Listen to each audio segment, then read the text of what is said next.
Hello everyone, स्वागत है आप सभी का आपके अपनी यूट्यूब चैनल उन्नत क्लासेस में।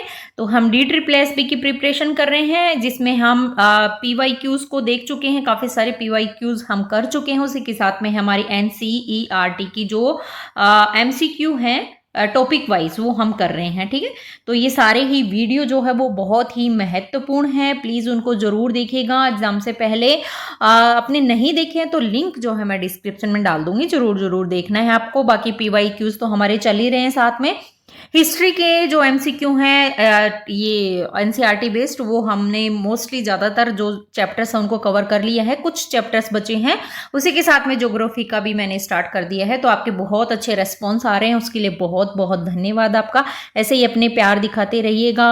और नौकरी आपको पानी है, और कमेंट करके ज़रूर बताना है कि कौन सा जो है वो टॉपिक आपको समझ में नहीं आ रहा, तो मैं उसको कवर जल्दी कर लूँ, है ना।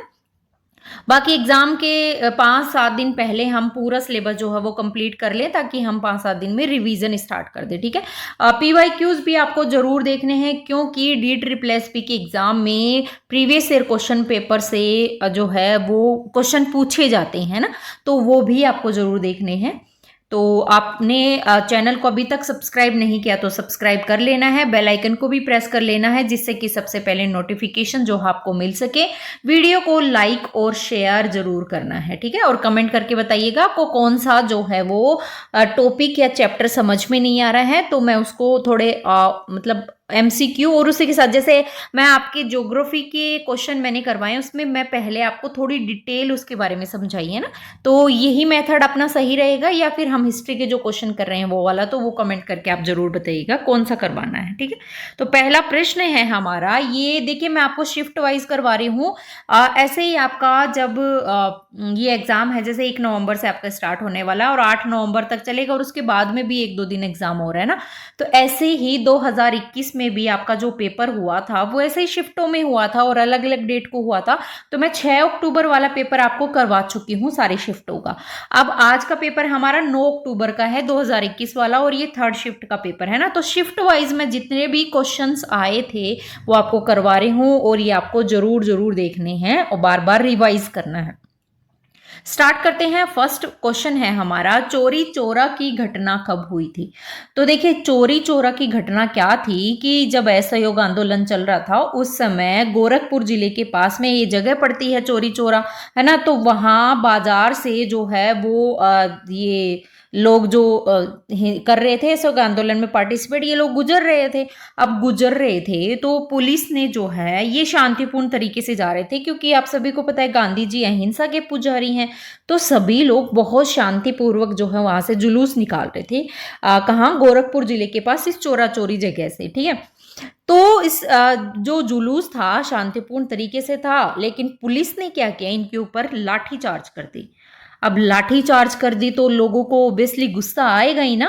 तो जो वो लोग थे, उग्र भीड़ थी, उन्होंने बदला लिया, और उन्होंने चोरी चोरा की जो जगह थी वहां पर पुलिस चौकी थी, थाना था, तो उन्होंने उस थाने पर जो है वो आग लगा दी। आग लगा दी तो उसमें काफी सारे पुलिसकर्मी जो है वो जलकर मर गए। तो ये चोरी चोरा की घटना थी, और ये घटना आपकी होती है 4 फरवरी 1922 को। ठीक है, अब इस घटना के बाद में गांधी जी को जो है वो अच्छा नहीं लगा। गांधी जी अहिंसा के पुजारी थे, लेकिन जो भीड़ थी वो उग्र हो जाती है। भीड़ की भी गलती नहीं है, क्योंकि पुलिस वालों ने उनके साथ गलत व्यवहार किया था, है ना। तो गांधी जी जो है वो इस घटना के बाद असहयोग आंदोलन को क्या कर देते हैं, स्थगित कर देते हैं। क्वेश्चन ये भी बनता है एग्जाम में कि गांधी जी ने असहयोग आंदोलन को स्थगित कौन सी घटना के पश्चात किया था। तो चोरा चोरी की जो घटना थी उसके बाद में गांधी जी ने जो है वो 4 फरवरी को ये घटना होती है, और 12 फरवरी को जो है वो गांधी जी असहयोग आंदोलन को क्या कर देते हैं, स्थगित कर देते हैं। ठीक है, तो हमारा राइट आंसर फरवरी हो जाएगा। कहीं कहीं 5 फरवरी भी आता है एग्जाम में, आप एग्जाम में नहीं, कहीं कहीं 5 फरवरी भी माना जाता है, पर डी ट्रिपल एस बी का जो ये ऑफिशियल आंसर की जो है वो ही मैं आपको बता रही हूँ। इसमें 4 फरवरी को माना था राइट आंसर। ठीक है, अब नेक्स्ट क्वेश्चन है हमारा, निम्नलिखित में से कौन सा कथन भारत के जमींदार व्यवस्था के बारे में सही है। अब देखिए जमींदार व्यवस्था क्या थी। जमींदार व्यवस्था का उन्मूलन जो है वो सबसे पहले अगर देखें तो बिल पास हुआ था 1949 में पेश हुआ था। तो ये एकदम सही है आपका। जमींदार उन्मूलन की जो प्रक्रिया थी वो सबसे पहले भारतीय संविधान ने जो है इसका लागू की थी। जब कांग्रेस में जमींदारी कानून संबंधी प्रस्ताव लाया गया था ना, तब जमींदारी जो वर्ग है, जमींदारी वर्ग ऑब्वियसली इसका विरोध करेगा, है ना, क्योंकि उनके अब उसमें लाया जा रहा है ये। इसलिए इस पर जो है वो जवाहरलाल नेहरू जी हो गए, जीबी पंत हो गए, है ना, तो उनको संदेह हो गया था कि क्या पता ये बिल पास हो ना हो, ये प्रस्ताव पास हो ना हो, है ना। पर लास्ट में 1949 में जो है ये बिल जो है वो आपके कहाँ यूपी में, असम में, बिहार में, और जो मुंबई वाला जब बम्बई था उस टाइम जमींदारी उन्मूलन प्रस्ताव जो है वो क्या हो जाता है आपका, पास हो जाता है। तो इसके बाद में जो है उत्तर प्रदेश की जमींदारी उन्मूलन समिति बनाते हैं और उस समिति के चेयरमैन जो है वो किसको बनाते हैं, जीबी पंत को बनाया जाता है। ठीक है, बाद में जो जमींदार लोग हैं वो इसका बहुत ज्यादा विरोध करते हैं और फिर कोर्ट भी चले जाते हैं। तो ये काफी सारी चीजें इसके बारे में आती हैं। तो आपकी ऑप्शन नंबर ए तो सही है। दूसरा भी कि इनको सामना करना पड़ा था कि क्या पता बिल पास हो ना हो, है ना, तो ये चीजें भी सही था, दूसरा भी। थर्ड है इसका उद्देश्य जमींदारी व्यवस्था को फिर से स्थापित करना था। तो ऐसा नहीं कह सकते हम फिर से स्थापित कैसे होगा, बिल पास हो गया। हाँ, जमींदारी जो लोग थे वो कोर्ट में जरूर गए थे, तो थर्ड वाला गलत हो जाएगा। राइट आंसर हमारा 1 और 2 जो है वो करेक्ट आंसर होगा, ऑप्शन नंबर सी में है। नेक्स्ट क्वेश्चन है, फ्रांस के तीसरे स्टेट को नेशनल असेंबली घोषित करने वाले प्रस्तावों को किसने मंजूरी दी थी। हमने पढ़ा था कि तीसरा स्टेट मिलकर जो है वो अपने आप को नेशनल असेंबली घोषित कर देते हैं ना। अब तीसरे स्टेट जो प्रतिनिधि है वो जो संपूर्ण फ्रांसीसी राष्ट्र थे उस वो अपने आप को उसका प्रवक्ता मानते थे। और 20 जून को जो है ये तीसरे स्टेट के लोग जो है वो टेनिस कोर्ट की शपथ लेते हैं, हमने पढ़ा था। अब टेनिस कोर्ट की शपथ लेने के लिए सारे लोग जो है वो एक जगह इकट्ठे हो जाते हैं। अब इकट्ठे होने के बाद में इसको जो है अपने आप को एक नेशनल असेंबली घोषित कर देते हैं और शपथ लेते हैं कि जब तक सम्राट की शक्तियों को हम खत्म ना कर दें, कम ना कर दें, मतलब तब तक हम जो है इस नेशनल असेंबली को भंग नहीं करेंगे जब तक संविधान नहीं बन जाता, है ना। तो ये 20 जून को टेनिस कोर्ट की शपथ लेते हैं। उसमें ये कहते हैं आप इस टेनिस कोर्ट की शपथ में जो है वो इनके नेतृत्वकर्ता कौन थे, किसने ये मंजूरी दी थी। तो ये मंजूरी दी थी तीसरे स्टेट के लोगों को मिराबियो और आबेसीवे के नेतृत्व में। ठीक है, आबेसीवे और मिराबियो 2 थे, इसमें मिराबियो भी आप याद रखिएगा। ठीक है, इन दोनों ने जो है, हालांकि ये आपके फर्स्ट और वो सेकंड स्टेट से बिलोंग करते थे, परंतु ये लोग जो सपोर्ट किसको करते थे, थर्ड स्टेट को। तो इन दोनों के नेतृत्व में जो है ये लोग अपने आप को नेशनल असेंबली घोषित कर देते हैं। 20 जून को टेनिस कोर्ट की शपथ लेते हैं तब। अगला क्वेश्चन है, फ्रांसीसी क्रांति के संबंध में निम्नलिखित में से कौन सा कथन सही नहीं है, पूछा है। ठीक है, तो इसका तो आप इजीली आंसर कर पाएंगे क्योंकि फ्रांस की क्रांति हमने बहुत अच्छे से पढ़ी है। फ्रांस की क्रांति लुई 15 के शासनकाल के दौरान हुई थी, ऐसा है क्या? नहीं सॉरी, फ्रांस की क्रांति लुई 16 के शासनकाल में हुई थी। हमने देखा था ना, लुई 16 था। यह घटनाओं की एक श्रृंखला थी, बिल्कुल श्रृंखला थी, वित्तीय संकटों के कारण हुई थी, तो ये भी बिल्कुल सही है। अब फ्रांस की क्रांति जब हुई थी तो फ्रांस के राजा कौन थे? लुई 16। ठीक है, अब लुई 16 के कारण है जो वो बहुत सारी चीजें होती हैं कि उन्हें जो है घटनाओं की एक श्रृंखला मानी जाती है कि इन सारी चीजों से जो है वो ये आपकी क्रांति स्टार्ट होती है। ठीक है, फ्रांस की क्रांति में अगर देखें तो सबसे पहले आपका वित्तीय संकट ही आता है। ठीक है, जब अमेरिका में स्वतंत्रता का युद्ध हो रहा था तो फ्रांस ने भी इसमें पार्टिसिपेट किया था ना। तब पार्टिसिपेट करेगा तो ऑब्वियसली खर्चा तो होगा ही। तो स्वतंत्रता के बाद फ्रांस की जो है वो वित्तीय स्थिति बहुत ज्यादा क्या हो जाती है, कमजोर हो जाती है। और उसके बाद में रही सही कसर यहाँ पूरी हो जाती है कि 88-89 में जो है वो वहां अकाल पड़ जाता है और भारी वित्तीय संकट जो है वो देखने को मिलता है। तो आपके एक तो गलत हो जाएगा ना, गलत ही पूछा हमसे, तो गलत उत्तर हमारा 1 हो जाएगा। तो ओनली 1 जो है वो रॉन्ग आंसर होगा। लुई 16 का शासनकाल था। अगला क्वेश्चन है, भारत पर शासन करने की ईस्ट इंडिया कंपनी में से ब्रिटिश ताज को एक अधिनियम के माध्यम से पारित की गई। अब इंग्लिश वाले बच्चों को इतने कमेंट आ रहे हैं, मैम प्लीज़ बाइलिंगुअल करवा दीजिए। ठीक है, तो आपके लिए बाइलिंगुअल भी लेकर आई हूँ, तो प्लीज़ आप भी उसको मतलब अच्छे से कर लीजिएगा। तो ईस्ट इंडिया कंपनी से ब्रिटिश ताज को कौन से अधिनियम के माध्यम से जो है वो पारित किया गया था। अब देखिए, भारत सरकार का अधिनियम आता है 1858 में। 1858 के अनुसार जो ईस्ट इंडिया कंपनी थी उसकी सारी शक्तियां जो है वो ब्रिटिश क्राउन को सौंप दी जाती हैं। मतलब अब भारत पर राज्य सचिव और 15 सदस्य की जो परिषद थी उसके माध्यम से ब्रिटिश क्राउन शासन चलाएगा। और भारत के जो गवर्नर जनरल थे उसको क्या कहकर पुकारा जाएगा, वायसराय कहकर पुकारा जाएगा। वो अब वायसराय बन गए। ठीक है, तो ये आपका अधिनियम 1858 के तहत ईस्ट इंडिया कंपनी का शासन समाप्त हो जाता है और सारी जो शासन है वो ब्रिटिश ताज के अधीन आ जाती है। अगला क्वेश्चन है, व्याप्तगत सिद्धांत के तहत सतारा पर कब्जा कब किया गया था। अब व्याप्तगत या डॉक्ट्राइन ऑफ लैप्स आप इसको कह सकते हैं ना, ये जो है आपके किसके शासनकाल में जो है ये अपनाई गई थी। तो देखिए, लॉर्ड हार्डिंग के बाद में जो है वो भारत के गवर्नर जनरल बनते हैं आपके कौन, लॉर्ड डलहौजी। कौन बनते हैं, लॉर्ड डलहौजी।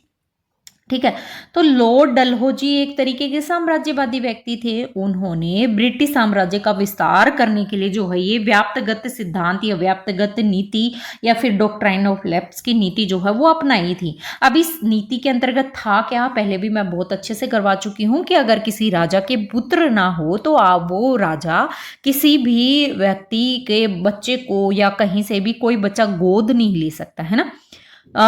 तो ये था, मतलब वो गोद नहीं लेगा तो सारी जो भी राज्य हैं वो ब्रिटिश के हाथ में चले जाएंगे। मतलब वो उनका जो है ब्रिटिश साम्राज्य में मिला लेंगे उस राज्य को। तो ये डॉक्ट्राइन ऑफ लैप्स की नीति थी और ये लॉर्ड डलहौजी के शासनकाल में आई थी। अब इस नीति के तहत बहुत सारी जो साम्राज्य थे वो बहुत सारे राज्य थे वो ब्रिटिश साम्राज्य में मिला लेते हैं। तो सतारा का हमसे पूछा है।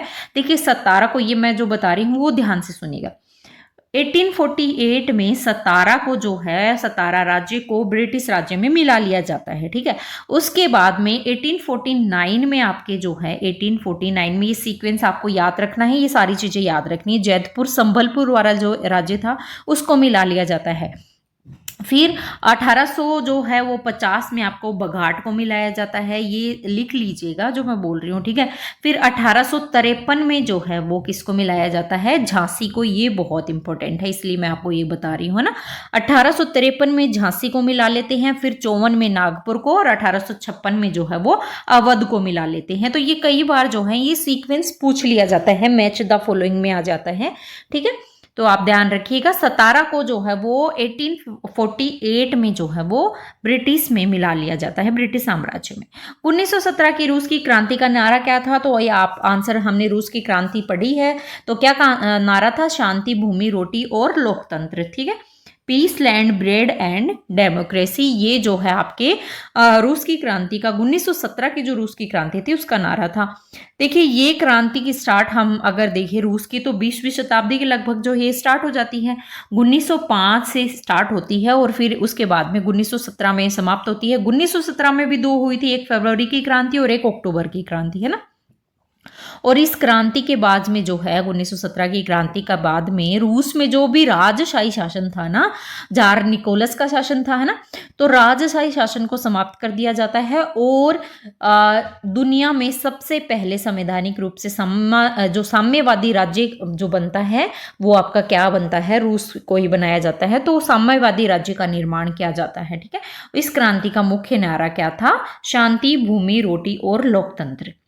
जॉन के ने बुनाई की प्रक्रिया को तेज करने के लिए फ्लाइंग शटल का आविष्कार किया। हमने औद्योगिक इंडस्ट्री रिवॉल्यूशन में पढ़ा है। तो जॉन के ने जो है वो फ्लाइंग शटल का आविष्कार किया था। 1773 ईस्वी में जो है वो इन्होंने फ्लाइंग शटल का आविष्कार किया गया था। ये एक तरीके का करगा था, ये मतलब रस्सियों और पुल के जरिए जो है रस्सियां लगी हुई थी और एक पुल बना हुआ था, तो इससे चलने वाला एक यांत्रिक मशीन थी एक तरीके से। और इस मशीन का प्रयोग जो है वो किसके लिए किया जाता, कपड़ा बनाने के लिए किया जाता था ना। उसके बाद में जो है इसमें आगे चलकर बहुत सारे चेंजेस आते हैं। काफ़ी सारी जगह पर जो है वो इसका आविष्कार हुआ था। भारत में भी अगर देखें तो मद्रास, मैसूर, त्रावणकोर, कोचीन में, बंगाल में, तो बहुत सारी जगह पर जो है इसका भी ये मशीनें लगाई जा चुकी थी, है ना। अगला क्वेश्चन है साइमन विरोध आंदोलन का नारा क्या था। अब देखिए साइमन था क्या, साइमन विरोध था क्या, है ना। तो ब्रिटिश सरकार ने क्या किया था 1927 में जो है वो साइमन की अध्यक्षता में एक आपकी क्या बनता है आयोग का गठन होता है। उस आयोग का नाम क्या था, भारतीय वैधानिक आयोग। याद रखिएगा, भारतीय वैधानिक आयोग उसका आयोग का नाम था। इस आयोग का जो है वो, इस आयोग को और क्या कह सकते हैं, तो इस आयोग को श्वेत आयोग कह सकते हैं। क्यों? क्योंकि इस आयोग में जो भी सदस्य थे, टोटल 7 सदस्य थे, सातों सदस्य ही तो अंग्रेज थे, भारतीयों को तो इसमें शामिल ही नहीं किया था ना। इसमें एक भी सदस्य जो है वो भारतीय नहीं था, तो इसे श्वेत आयोग भी कहते हैं, ठीक है। जब ये आयोग 1927 में जो है ये गठन हुआ था, फिर 1928 में जो है ये आयोग कहाँ पहुंचता है, भारत पहुंचता है, ठीक है। भारत पहुंच गया तो आप खुद ही सोचिए कि अगर उसमें एक नाम आप भारतीय वैधानिक आयोग का गठन करें, लेकिन आप इनमें से भारतीय सदस्य तो आप ले ही नहीं रहे हैं, सारे सातों के सातों जो हैं वो अंग्रेजी सदस्य हैं। तो 1928 में जब ये आयोग जो है वो भारत आता है, तो इस आयोग के विरोध में जो है वो लोग नारा लगाते हैं। कौन सा नारा, साइमन गो बैक, साइमन वापस जाओ, साइमन गो बैक का नारा लगाते हैं। और ये नारा जो है वो काफ़ी जोरों शोरों से करते हैं। लाहौर में जो है इसका बहुत विरोध होता है। लाला लाजपत राय जी जो है इसका विरोध करते हैं, और इसी विरोध में लाला लाजपत राय जी पर जो है वो लाठी प्रहार किया जाता है। कब? साइमन कमीशन का जो ये बहिष्कार कर रहे थे, ये नारा दे रहे थे, तो लाला लाजपत राय जी लाहौर में ये सब कर रहे थे, तो इसके जो है विरोध में तो लाला लाजपत राय जी पर जो है वो लाठीचार्ज किया जाता है, और उसके कुछ ही दिन बाद में जो है इनकी मृत्यु हो जाती है। तो क्वेश्चन अगर पूछे आपसे कि लाला लाजपत राय की मृत्यु को कौन से कमीशन के बाद हुई, तो साइमन कमीशन का बहिष्कार जब किया जा रहा था, साइमन गो बैक कहकर नारे दिए जा रहे थे, तब जो है लाला लाजपत राय जी पर लाठीचार्ज की जाती है और फिर लास्ट में उनकी मृत्यु हो जाती है। और उसी के साथ में ये लाहौर में हो रहा था, ठीक है। अब लखनऊ में भी इसका विरोध हो रहा था। लखनऊ में कौन विरोध कर रहा था? जवाहरलाल नेहरू जी और जीबी पंत, है ना। तो ये इसका विरोध कहां पर कर रहे थे? लखनऊ में। तो राइट आंसर आपका सी हो जाएगा। नेक्स्ट क्वेश्चन है 13 अप्रैल 1919 को जलियांवाला बाग में किसने गोलियां चलवाई थी। देखिए 13 अप्रैल 1919 को जलियांवाला बाग जो है अमृतसर में ये पड़ता है, ठीक है। वहां पर जो है लोग क्या कर रहे थे, वैशाखी का दिन था। वहां 13 अप्रैल को कौन सा दिन था? वैशाखी का दिन था। वैशाखी का त्योहार मना रहे थे, और इसी दिन जलियांवाला बाग में लोग जो है बहुत सारे लोग इकट्ठा होते हैं और एक शांतिपूर्ण तरीके से ब्रिटिश सरकार का ये विरोध करते हैं। अब विरोध किसके लिए किया जा रहा था? विरोध किया जा रहा था रोलेक्ट एक्ट के लिए। रोलेक्ट एक्ट क्या था कि रोलेक्ट एक्ट के तहत मतलब जो अंग्रेज जो भी जिसे भी चाहो उसे जेल में डाल ले जा रहे हैं ना। मतलब ना कोई अपील, ना कोई वकील, ना कोई दलील, ये सारी चीजें करके उनको जेल में डाला जा रहा है बिना कोई दोष होने के बावजूद भी। तो ये लोग जो है इसका विरोध कर रहे होते हैं। कहाँ पर? अमृतसर की इस जलियांवाला बाग में इकट्ठे होते हैं। वैशाखी का दिन था, ठीक है। तो इस पर जो है वो जनरल डायर जी हैं वो क्या कर देते हैं, गोलियां बरसा देते हैं। और गोलियां बरसाते हैं तो काफ़ी सारे लोग जो हैं इसमें मारे जाते हैं, ठीक है। बहुत सारी संख्या में जो है वो लोग इसमें मारे जाते हैं। बाद में इस हत्याकांड को जो है वो कई लोगों ने निंदा की, कईयों ने इनकी प्रशंसा की। तो ये काफ़ी सारी चीज़ें हैं। जैसे आप अगर क्वेश्चन आए कि निंदा किसके द्वारा की गई, तो हाउस ऑफ कॉमन्स ने जो है वो जनरल डायर की निंदा की थी, और हाउस ऑफ लॉर्ड्स ने जो है वो इसकी प्रशंसा की थी। तो ये 2 क्वेश्चन भी आते हैं। कॉमन्स ने तो आप इसकी किसकी, जनरल डायर ने जो ये क्रूर हिंसक जो कार्य किया था उसके लिए उसकी हिंसा की निंदा की थी। और उसी के बाद में हाउस ऑफ लॉर्ड्स जो थे इन्होंने इसकी प्रशंसा की थी कि अच्छा काम किया। अब ठीक है, जनरल डायर जी ने तो गोलियां बरसा दी, मारे गए बहुत सारे लोग। अब हम भारतीय क्या किसी से कम है? नहीं। तो 1940 में उधम सिंह जी पहुंचे लंदन, और लंदन पहुंच के जनरल डायर का भी सफाया कर दिया, है ना, उनको भी गोली मार दी। तो भारतीय किसी से कम नहीं है, हम बहुत पावरफुल हैं, है ना। तो जनरल डायर ने ये सारी चीजें की थी, मतलब जलियांवाला बाग में जो लोग थे उन पर गोलियां बरसाई थी। अगला क्वेश्चन है, किस कारण ने रूसी अर्ध सामंती व्यवस्था को समाजवादी व्यवस्था में चेंज कर दिया था, परिवर्तित कर दिया था? तो कौन सी ऐसी चीज थी? देखिए, रूस में गृह युद्ध के बाद में समाजवादी समाज का निर्माण कार्य जो वो स्टार्ट हो चुका था। इसमें अगर देखिए तो बोल्शेविकों ने महत्वपूर्ण योगदान दिया था। बोल्शेविकों ने क्या कर दिया, उद्योगों का, बैंकों का राष्ट्रीयकरण करना जो है वो स्टार्ट कर दिया था। ठीक है, किसके बाद में? गृह युद्ध के बाद में, हम पढ़ चुके हैं, है ना। तो इस पर जो है सरकार ने भी क्या कर दिया कि किसानों को खेती करने की जो है वो छूट दे दी जाती है। तो एक तरीके से देखें तो सामाजिकरण मोस्टली उस टाइम हो चुका था, है ना। तो केंद्रीयकरण नियोजन की व्यवस्था लागू हो जाती है, पंचवर्षीय योजनाएं जो है वो स्टार्ट हो जाती हैं। ठीक है, औद्योगिक उत्पादन में नए नए जो है वो शहरों का विकास तेजी से होने लग गया था, जिससे क्या हो गया था, सीमित औद्योगिकीकरण सही है। कृषि में प्रयुक्त सुव्यवस्थित प्रौद्योगिकी, तो ये तो नहीं कह सकते हैं हम कि प्रौद्योगिकी कृषि में, है ना। तो रूस में जो है वो बहुत सारी चेंजेस जो है वो देखने को मिलते हैं। औद्योगिक विकास में तेजी होती है, उद्योगों को बढ़ावा दिया जाता है ना। और आपके क्या होता है, मतलब जो किसान थे उनको खेती करने की छूट दी जाती है ना। तो ये सारी चीजें थी, पंचवर्षीय योजना जो है वो स्टार्ट हो जाती हैं। तो रूस के अर्ध सामंती व्यवस्था को जो है वो क्या कर देते हैं, समाजवादी व्यवस्था में चेंज कर दिया जाता है। तो एक वाला सही, कृषि में सुव्यवस्थित प्रौद्योगिकी नहीं, कृषि जो है किसानों को जमीन पर उनको खेती करने की छूट दे देती है सरकार। अगला क्वेश्चन है हमारा, अक्टूबर घोषणा पत्र किस क्रांति से में जारी किया गया था? तो देखिए, अक्टूबर जो घोषणा पत्र वो जारी किया गया था आपके 1905 की जो रूस की क्रांति हुई थी उसमें जारी किया गया था, जार निकोलस द्वितीय के शासनकाल में। ये जार निकोलस तो कौन थे? एक बहुत ही मतलब निरंकुश और स्वेच्छाचारी जो है वो शासक थे। तो जार निकोलस जो है जो इनके साथ में एक समझौता होता है किसके लिए, जिसमें जो ड्यूमा कहाँ इसकी रूस की क्या थी संसद, तो उसके प्रावधान के लिए तो एक घोषणा पत्र जारी किया जाता है जिसको अक्टूबर घोषणा पत्र कहते हैं। और इसमें बहुत सारी चीजें जो है वो प्रावधान में की गई थी कि जैसे कि उदारवादी क्रांति हो गई, चिली क्रांति के बारे में, तो बहुत सारी जो है इसमें चीजें हुई थी। तो 1905 की जो रूस की क्रांति थी उसमें जारी होता है अक्टूबर घोषणा पत्र जार निकोलस और ड्यूमा के जो प्रावधान के लिए। ठीक है, अगला क्वेश्चन है, बारदोली सत्याग्रह का नेतृत्व किसने किया था? तो देखिए, बारदोली सत्याग्रह मैंने पढ़ाया है आपको, ये सरदार वल्लभ भाई पटेल जो है वो बारदोली सत्याग्रह, बारदोली आपके कहाँ पड़ता है? गुजरात में, है ना। तो गुजरात में बारदोली में जो है ये प्रांतीय सरकार या जो थी वो किसानों के लिए जो है वो लगान बहुत ज्यादा इनके ऊपर बढ़ा रही थी, है ना। तो 1928 में लाला लाजपत राय जी है वो किसानों की तरफ से जाते हैं और जो किसानों के ऊपर लगान लगाया जा रहा था, लगभग 20-22% के लगभग वृद्धि की जा रही थी, तो उसके विरोध में जो है ये बारदोली में सत्याग्रह करते हैं और सरकार से लगान को घटाकर इन्होंने 6.03% जो है वो करवा दिया था। तो एक सफल सत्याग्रह था, है ना। और इसके बाद में जो है मैं आपको पढ़ाया पिछले वीडियो में, तो इस सत्याग्रह के बाद में क्या होता है कि वल्लभ भाई पटेल का नाम वल्लभ भाई पटेल ही रहता है। तो बारदोली सत्याग्रह के बाद में सरदार की उपाधि इन्हें दी जाती है। तो ये क्वेश्चन मैं आपको पहले करवा चुकी हूँ, ठीक है। तो सरदार की उपाधि जो है वो सरदार वल्लभ भाई पटेल को कौन से सत्याग्रह के पश्चात मिली थी? तो बारदोली सत्याग्रह के पश्चात जो है वो सरदार की उपाधि प्राप्त हुई थी। अगला क्वेश्चन है कि स्थापना 1938 में जवाहरलाल नेहरू के नेतृत्व में की गई, किसकी स्थापना की गई? तो 1938 में जो है वो राष्ट्रीय योजना समिति की स्थापना जो है, राष्ट्रीय योजना समिति की स्थापना जवाहरलाल नेहरू के द्वारा की जाती है। और इसमें कांग्रेस के अध्यक्ष जो है वो सुभाष चंद्र बोस को बनाया जाता है, ठीक है।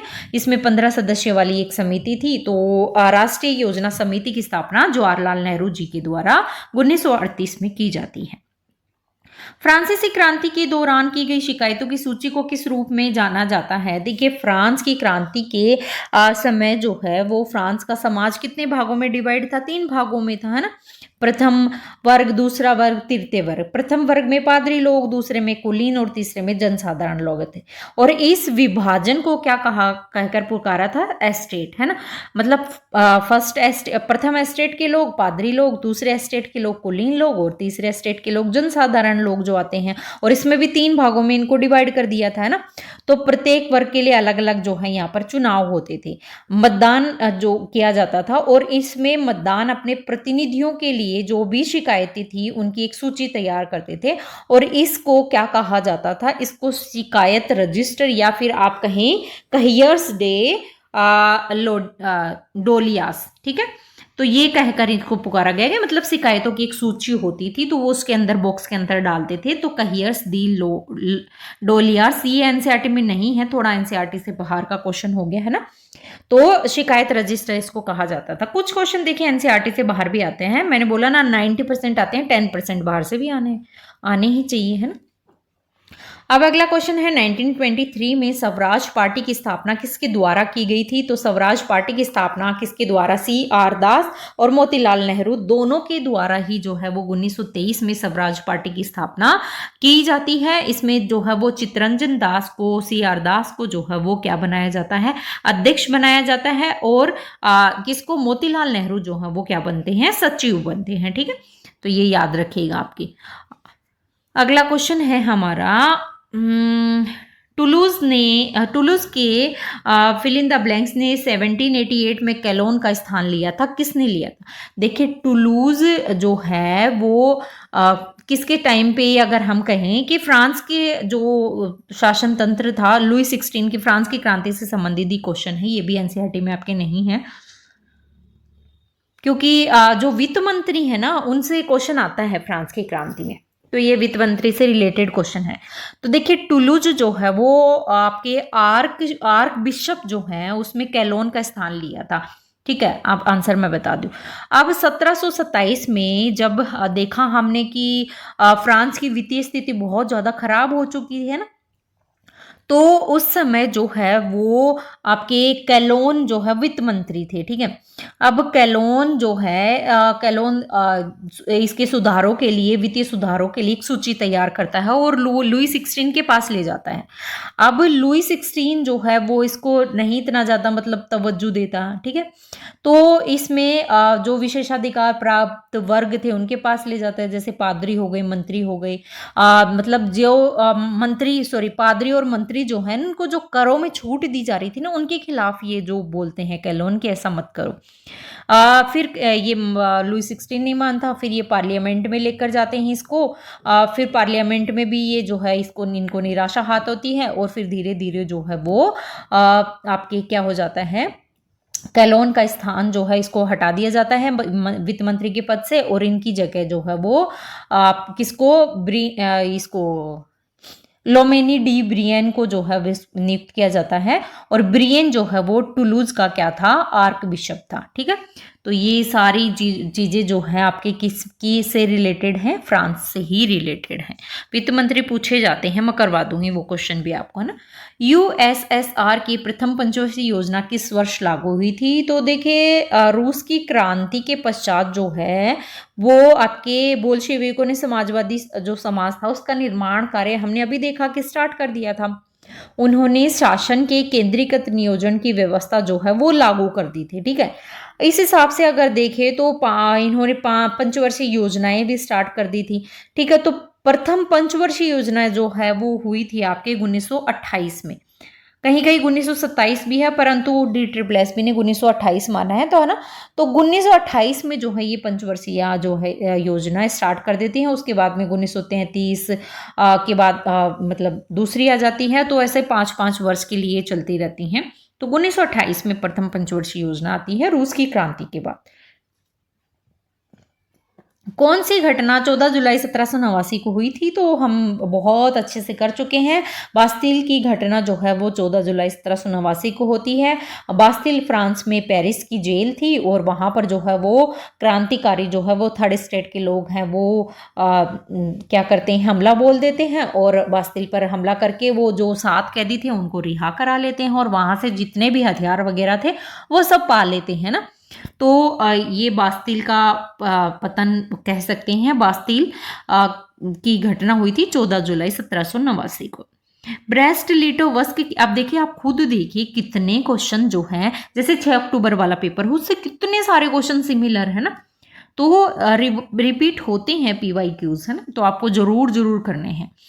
ब्रेस्ट लिटोवस्क की संधि किसके मध्य हुई थी, तो ये क्वेश्चन भी हम कर चुके हैं। रूस और जर्मनी के बीच में जो है वो ब्रेस्ट लिटोवस्क की संधि होती है 3 मार्च 1918 को। ठीक है, जर्मनी और रूस के बीच में ये संधि होती है। ठीक है, तो राइट आंसर हमारा क्या हो जाएगा, ए हो जाएगा। अगला क्वेश्चन है, निम्नलिखित में से कौन समाजवादी दार्शनिक नहीं है। अब देखिए समाजवादी दार्शनिक आपको पता होने चाहिए, तभी तो आप नहीं का आंसर कर पाएंगे, है ना। तो आपके रॉबर्ट ओवेन जो है वो एक समाजवादी दार्शनिक हो गए, चार्ल्स फूरियर भी समाजवादी दार्शनिक है, लेकिन डेविड रिकॉर्ड जो है वो एक ब्रिटिश राजनीतिक अर्थशास्त्री थी।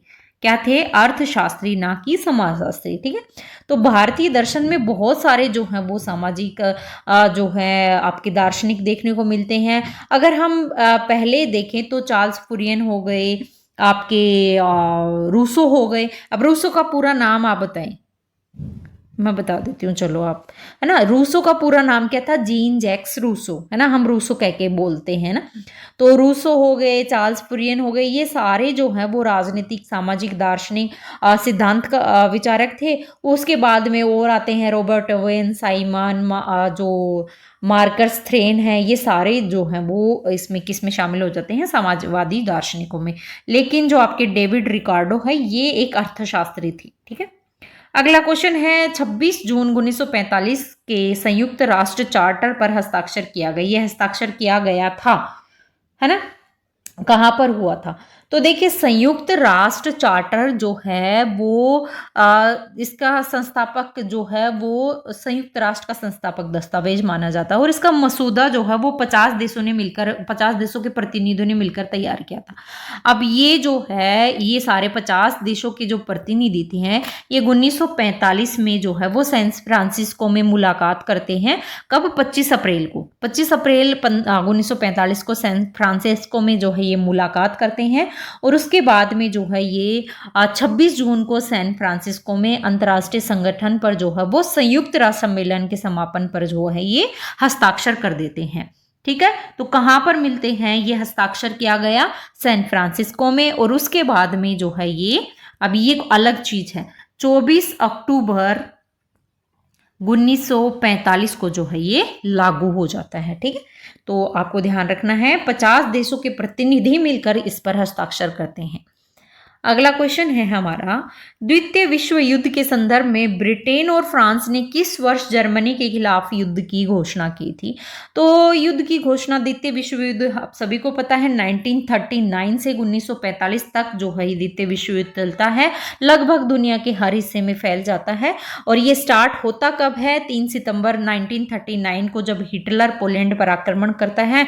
तो ब्रिटेन और फ्रांस दोनों ने है वो जर्मनी के खिलाफ युद्ध की घोषणा कर दी, और इस युद्ध को जो है वो वाक युद्ध भी कहकर पुकारते हैं। तो इससे फिर ये पूरी दुनिया में फैल जाता है।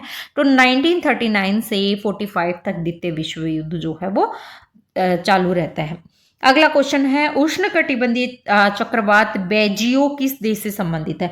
अब देखिए उष्णकटिबंधीय जो चक्रवात है उनके अलग अलग जगह पे अलग अलग नाम है ना।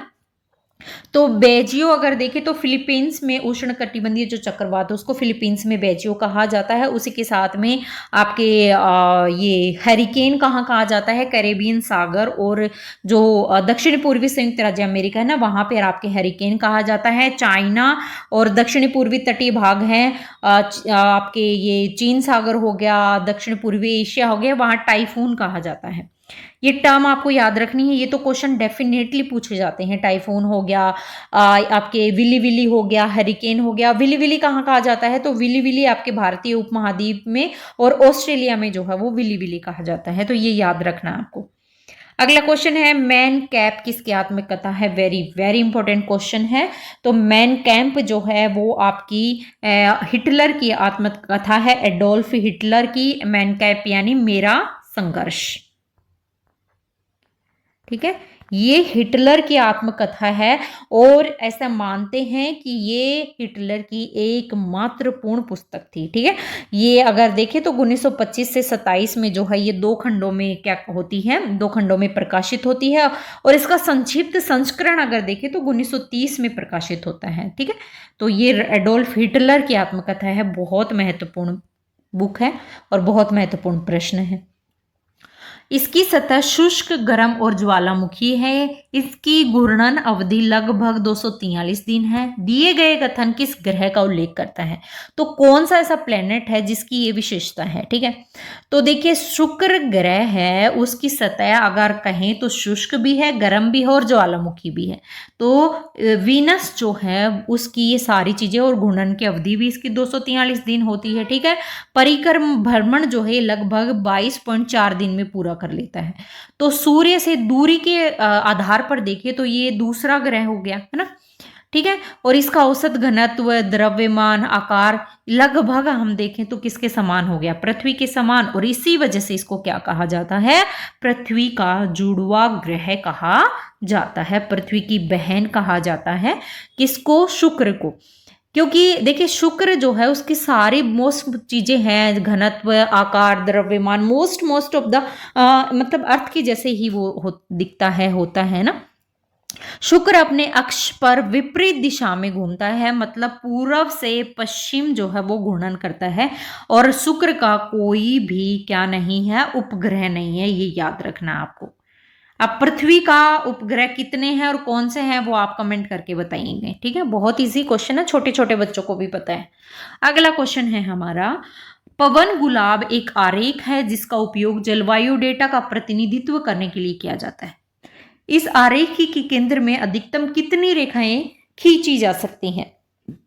अब देखिए पवन गुलाब आरेख है जो जिसका उपयोग अगर देखिए तो जलवायु जो डेटा होता है उसका प्रतिनिधित्व करने के लिए किया जाता है। और इसमें जो है केंद्र से अधिकतम कितनी 16 रेखाएं खींची जा सकती हैं। ठीक है, तो पवन गुलाब जो है एक विशेष तरीके का आरेख है और ये विशिष्ट स्थान, विशिष्ट समयावधि में जो हवा चलती है उसकी दिशा और गति को जो है ग्राफिक रूप से प्रस्तुत करता है।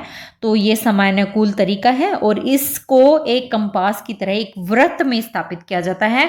अधिकतम जो है वो केंद्र से 16 रेखाएं खींची जा सकती हैं गुलाब आरेख में। ठीक है,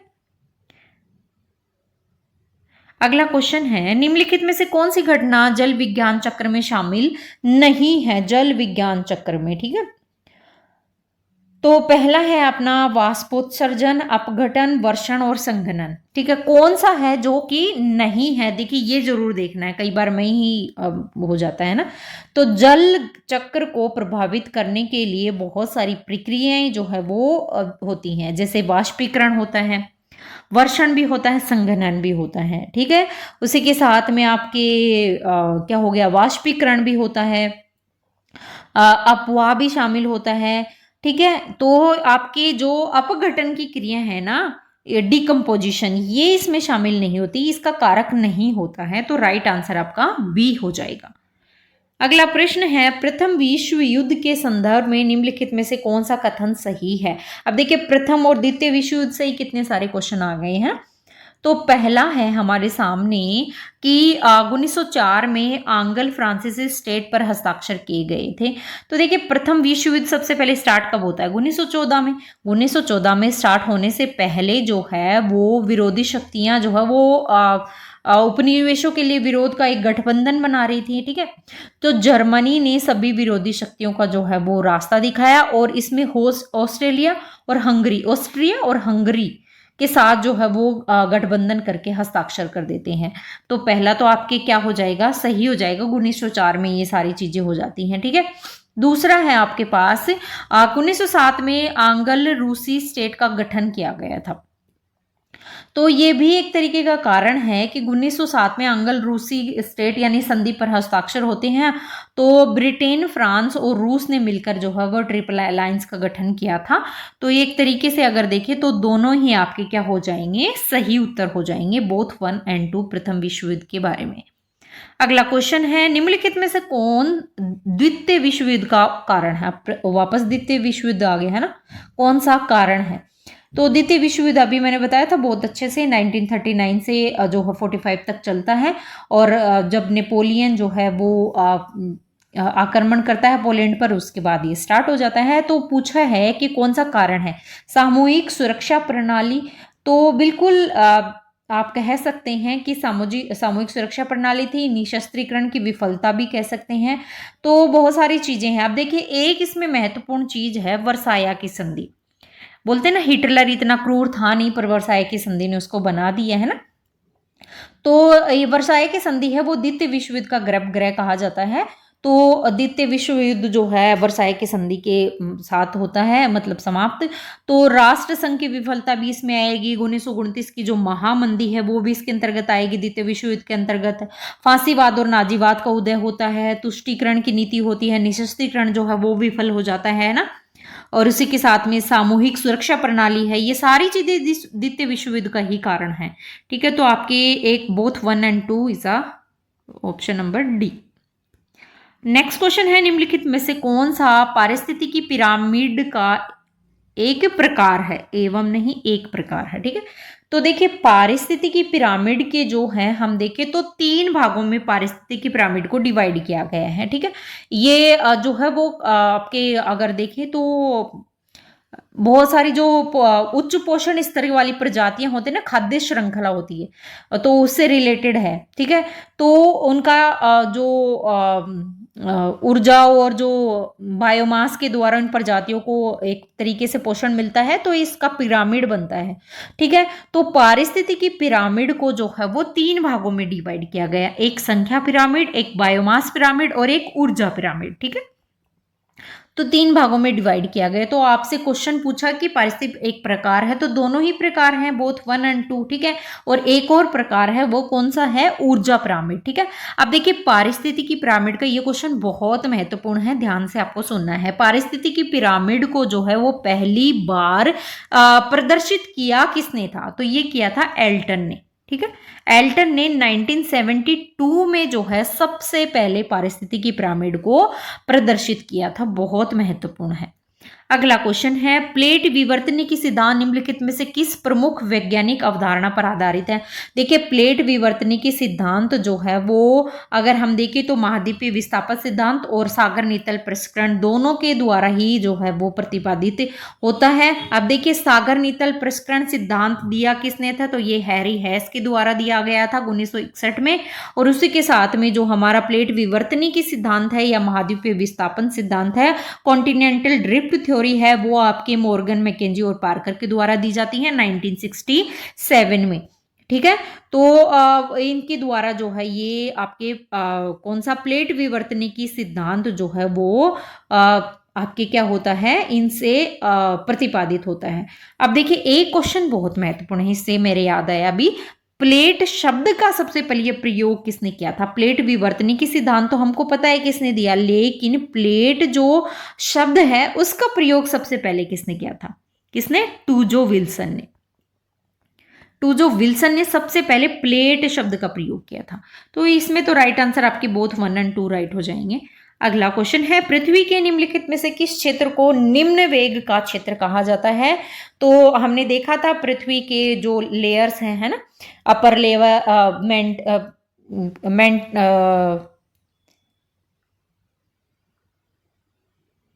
भूपर्पटी, मेंटल और कोर, है ना। तो हमने ये तीनों लेयर हमने देखी थी, अपर मेंटल, लोअर क्रस्ट, अगला है अपर क्रस्ट और इनर कोर। अब देखिए पृथ्वी का किस क्षेत्र को निम्न वेग का क्षेत्र कहा जाता है। ठीक है, निम्न वेग का क्षेत्र अगर हम देखें तो निम्न वेग का क्षेत्र आपके अपर मेंटल में जो भूकंपीय जो चीजें होती हैं, लहरें होती हैं, वो इनकी गति बिल्कुल क्या हो जाती है, निम्न हो जाती है। ठीक है, अपर मेंटल में। ठीक है, तो इस वजह से इसको निम्न गति का मंडल कहा जाता है, किसको, अपर मेंटल को। ठीक है, और इसको और एक और नाम दिया जाता है, ये क्वेश्चन तो बहुत ही बार पूछा जाता है, दुर्बलता मंडल। दुर्बलता मंडल भी किसको कहा जाता है, अपर मेंटल को। अब एक चीज आप मेरे को बताइए, मैं आपको पढ़ा चुकी हूं ये चीज कि अपर मेंटल और लोअर क्रस्ट है उसके बीच में कौन सी संबंधता पाई जाती है। अपर मेंटल और लोअर क्रस्ट के बीच में बताया था मैंने, मोहो असमता पाई जाती है। ठीक है, अपर मेंटल और लोअर क्रस्ट के बीच में। ठीक है, अगला क्वेश्चन है हमारा, निम्नलिखित में से कौन सा कारक समुद्री जल के घनत्व को नियंत्रित नहीं करता है। ये नहीं शब्द इतना ज्यादा मतलब वो करता है ना, कई बार नहीं का अर्थ हाँ में हम दे आते हैं, आंसर गलत हो जाता है।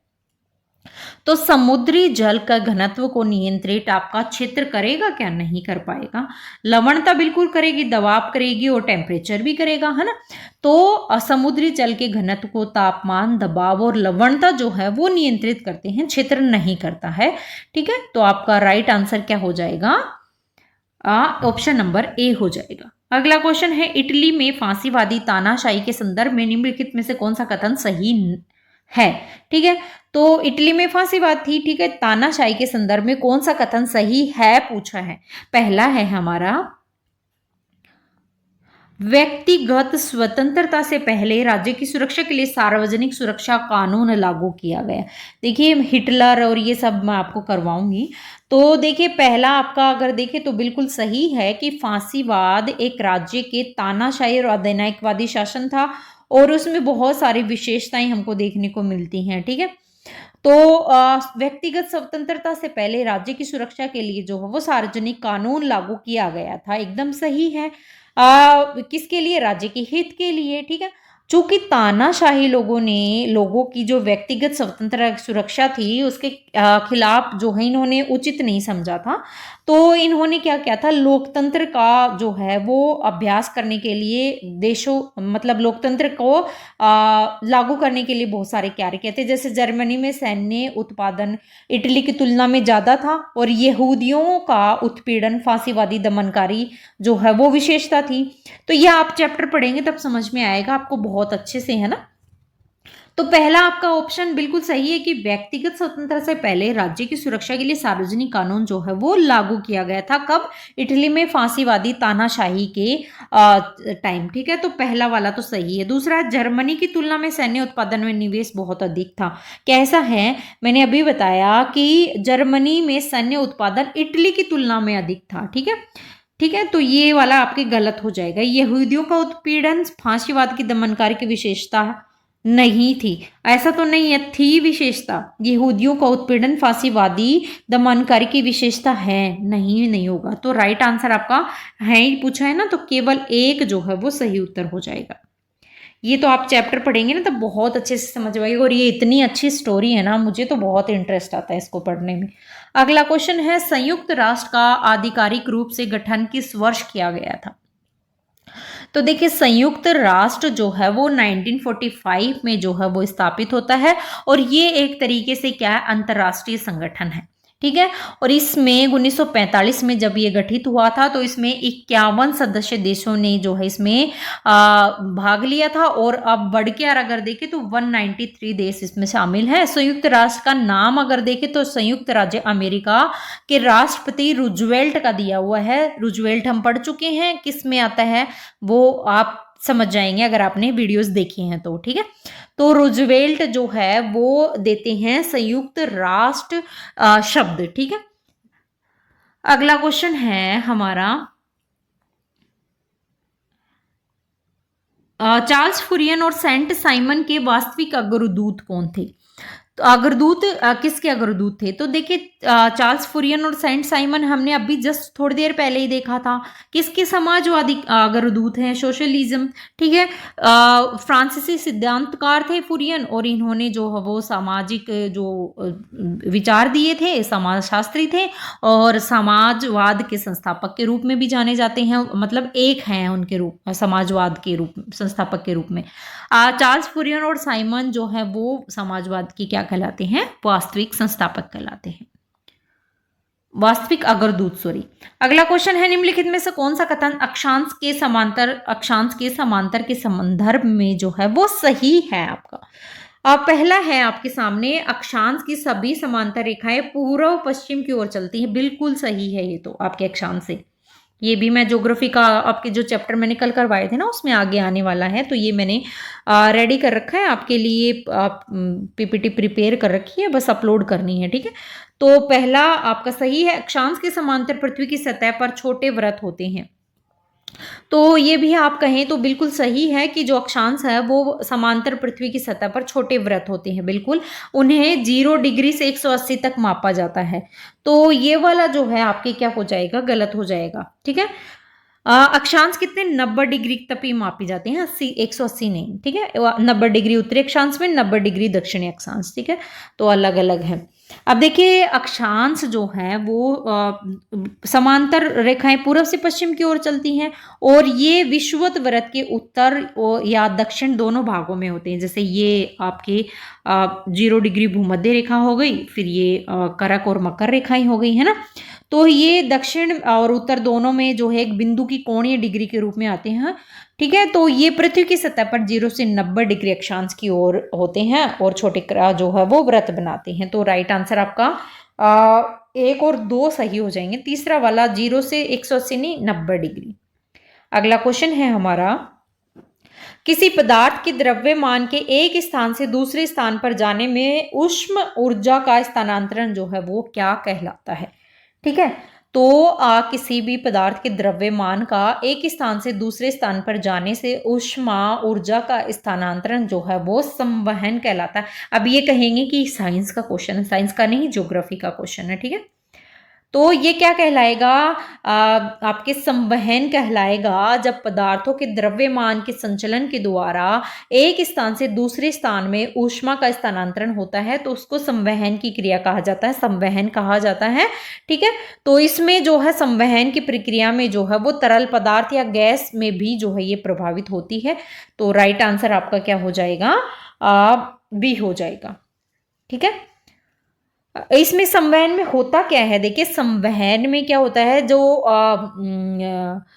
जो वायु है ना, देखिए सौर विकिरण ऊष्मा प्राप्त करने के बाद में धरातल से जो है वो गर्म हो जाती है और जिस कारण ये संपर्क में आने वाली जो वायु है गर्म होकर क्या करेगी, ऊपर उठेगी, ठीक है। ऊपर उठ के और फैल जाती है और फिर हल्की हो जाती है। इसके बाद में जो है ये विपरीत जो वायु से मिल जाती है और ठंडी होने के कारण जैसे हाई प्रेशर से लो प्रेशर में जो है ये नीचे उतरती है और फिर नीचे उतरते हुए सिकुड़ कर ये भारी हो जाती है और धरातलीय तापमान में जो है गर्मी पैदा कर देती है।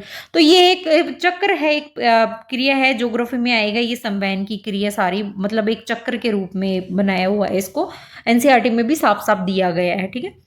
अगला क्वेश्चन है, लाभ के स्रोत के रूप में निजी संपत्ति के खिलाफ थे, ठीक है। निजी संपत्ति के खिलाफ कौन थे, तो निजी संपत्ति के खिलाफ आपके समाजवादी थे, है ना।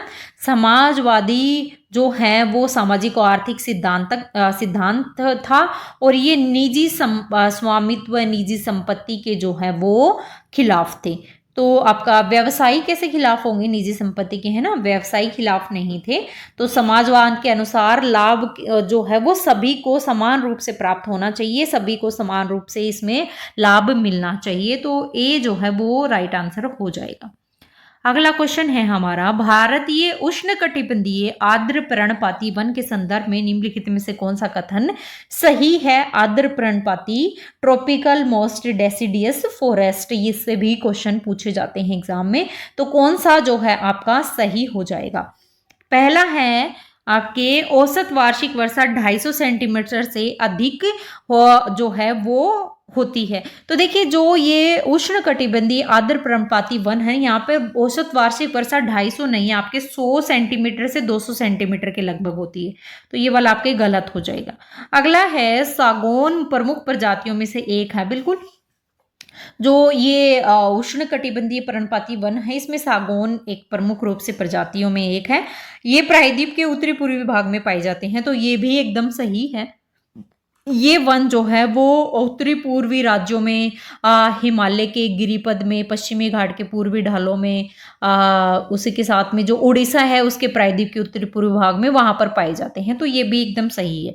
और इसमें और जैसे सागौन हो गया, सागवान हो गया, शाल हो गया, शीशम, आंवला, सेमल, कुसुम और चंदन, तो तो ये सारी प्रजातियां हैं आपकी किसकी, उष्णकटिबंधीय पर्णपाती वन की। ठीक है, तो राइट आंसर आपके पहला वाला गलत हो जाएगा। 100 से 200 सेंटीमीटर वर्षा होती है यहाँ पे। तो 2 और 3 कहाँ पर दिया गया है, ये रहा 2 और यहाँ पे 3 और लिख लीजिएगा। अगला क्वेश्चन है हमारा, छोटा नागपुर पठार भारत के निम्नलिखित में से किस राज्य को अंतःस्थ नहीं करता है। ठीक है, तो देखिए छोटा नागपुर का पठार जो है वो मध्य उच्च भूमि का भाग है, जो कि पश्चिमी बंगाल हो गया, झारखंड, छत्तीसगढ़, उड़ीसा है ना, और आंध्र प्रदेश के उत्तरी भागों में फैला हुआ है। तो इस पठार का विस्तार अगर हम देखें तो मध्य प्रदेश में तो हमने कहीं नहीं देखा है ना, तो मध्य प्रदेश में इसका विस्तार नहीं पाया जाता है। और इसमें अगर देखें तो मोस्टली महानदी, सोन, स्वर्णरेखा, दामोदर, ये जो है वो इस पठार की प्रमुख नदियां हैं। किसकी, छोटा नागपुर के पठार की। तो मध्य प्रदेश में नहीं है, बाकी और पश्चिम बंगाल, उड़ीसा, झारखंड मैंने बता ही दिया आपको। ठीक है, छत्तीसगढ़ हो गया। तो यहाँ छोटा नागपुर का विस्तार अपने पाया जाता है। छोटा नागपुर से भी देखिए बहुत सारे क्वेश्चन जो हैं वो बनते हैं कि छोटा नागपुर पठार की सबसे उच्चतम चोटी पूछी जाती है कई बार। कौन सी चोटी है, पार्श्वनाथ की पहाड़ी, पार्श्वनाथ चोटी, ये छोटा नागपुर की सबसे ऊंची चोटी है। और उसी के साथ में छोटा नागपुर में एक पाट क्षेत्र आता है ना, और भारत का रूर कहा जाता है। भारत का रूर क्यों कहते हैं, अच्छा बताओ। आपकी जो छोटा नागपुर का पठार है इसको भारत का रूर कहा जाता है, क्यों, क्योंकि यहाँ जो है वो खनिजों की जो है वो प्रधानता है। खनिजों की संपन्नता के कारण जो है वो छोटा नागपुर के पठार को भारत का रूर प्रदेश कहा जाता है। ठीक है, छोटा नागपुर से बहुत सारे क्वेश्चन बनते हैं। अगला है, भारत का कौन सा राज्य देश के कागज का तीसरा सबसे बड़ा उत्पादक राज्य है।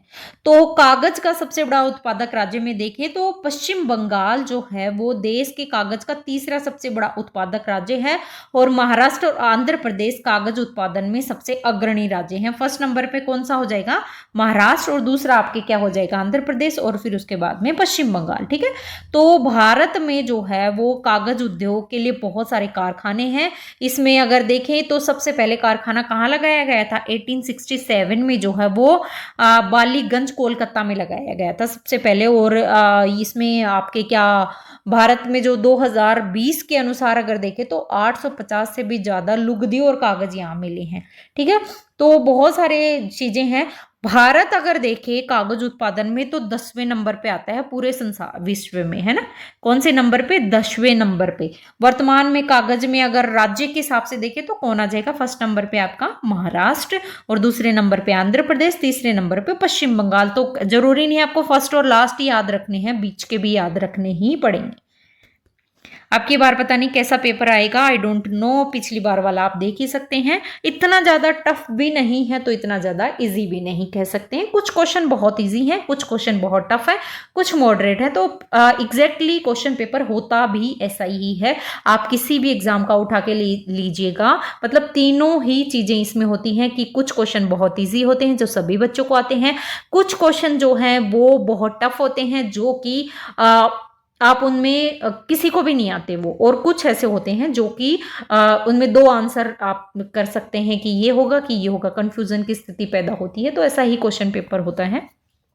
अगला है, जेमू हिमनद भारत के किस राज्य में स्थित है। बस थोड़ी सी स्मार्टनेस चाहिए। अगर आपको सपोज करिए आपको 2 जो है वो ऑप्शन है और उनमें से एक एलिमिनेट करना आपको, तो अगर आप स्मार्ट तरीके से, अगर आपने अच्छे से स्टडी की है, अच्छे से प्रिपरेशन की है, रिवीजन किया है ना, तो आप एलिमिनेट कर सकते हैं। अदरवाइज आप स्किप भी कर सकते हैं, नेगेटिव मार्किंग होती है ना। अगला है, जेमू हिमनद भारत के किस राज्य में स्थित है। तो जेमू हिमनद जो है वो भारत के सिक्किम राज्य में स्थित है। कहाँ पर, सिक्किम में स्थित है ना। जेमू हिमनद कहाँ पर, सिक्किम में। और ये पूर्वी भारत का सबसे बड़ा हिमनद माना जाता है। कौन से, पूर्वी भारत का। ठीक है, तो ये कहाँ पर, आपके सिक्किम में। और हिमनद अगर और देखें हम भारत में, जैसे कि सियाचिन हो गया, उसके साथ में बहुत सारे हिमनद हैं, केदारनाथ, गंगोत्री। तो विश्व का सबसे बड़ा हिमनद अगर हम देखें तो पामीर क्षेत्र में जो कौन सा हिमनद, फेड चेस्क ग्लेशियर। ठीक है। ये विश्व का सबसे बड़ा जो है वो ग्लेशियर माना जाता है, और सियाचिन दूसरे नंबर का ग्लेशियर है। तो सियाचिन तो सभी बच्चों ने सुना ही होगा, लेकिन फेडचेंको ग्लेशियर जो है वो पामीर क्षेत्र में है, और ये विश्व का सबसे बड़ा ग्लेशियर है। नागार्जुन सागर बांध किस नदी पर बनाया गया है? तो नागार्जुन सागर बांध कौन सी? कृष्णा रिवर पर। सभी को बताइए, कृष्णा रिवर पर जो है तेलंगाना में जो है ये बांध बनाया हुआ है। तो आपके राइट आंसर कौन सा हो जाएगा? डी। अगला क्वेश्चन है, जैसे ये इसी क्वेश्चन था, ये सभी बच्चों को आएगा, है ना। ज्वार सुरंग नामक एक सड़क सुरंग किस दर्रे के नीचे जो है वो स्थित है? तो ज्वार सुरंग जो आपके कौन से? बनिहाल दर्रे में जो है वो स्थित है, और ये जो है आपके कौन सा? जम्मू कश्मीर के पीर पंजाल श्रेणी में स्थित है, ठीक है। पीर पंजाल श्रेणी में बनिहाल दर्रा, ठीक है। तो एक सड़क सुरंग है, बनिहाल दर्रे के नीचे स्थित है, और ज्वार सुरंग बनिहाल और जो कांजीकुंड है उसके बीच में NH जो A1 है वहां पर स्थित है, ठीक है। तो ये श्रीनगर और जम्मू के बीच जो है वो सड़क संपर्क की सुविधा उपलब्ध कराती है ज्वार सुरंग, ठीक है। अगला क्वेश्चन है हमारा, 2011 की जनगणना के अनुसार भारत में सबसे कम आबादी वाला राज्य कौन सा है? तो 2011 की जनगणना के अनुसार भारत का सबसे कम आबादी वाला राज्य भी आपका कौन सा हो जाएगा? सिक्किम हो जाएगा, ठीक है। यहाँ पर जो है वो आबादी बहुत ही आपकी क्या हो जाएगी? कम होती है, ठीक। तो आपके पहला क्या हो जाएगा? सिक्किम हो जाएगा। अगला क्वेश्चन है, जनसंख्या वितरण की असमानता का विश्लेषण विभिन्न मानदंडों द्वारा किया जाता है, कुछ आधार हैं। तो इसके क्या आधार हैं? जैसे कि आप, पहला है हमारा पर्यावास, ठीक है। तो आपके बिल्कुल हो जाएगा पर्यावास यानी हैबिटेबिलिटी, ठीक है। अगला है हमारा सांद्रण का पैमाना और गोलार्ध हेमिस्फीयर। बिल्कुल, जनसंख्या के असमान वितरण के लिए आपकी हैबिटेबिलिटी, उसके साथ में जो संद्रण का मापन हो गया, हेमिस्फीयर हो गए, गोलार्ध हो गए, तो ये सारी चीजें ये कारक होते हैं। जैसे जनसंख्या का समुद्र तटीय क्षेत्र और मैदानी भाग में जो है वो अधिक सांद्रता पाई जाएगी, यानी डिफरेंस होगा।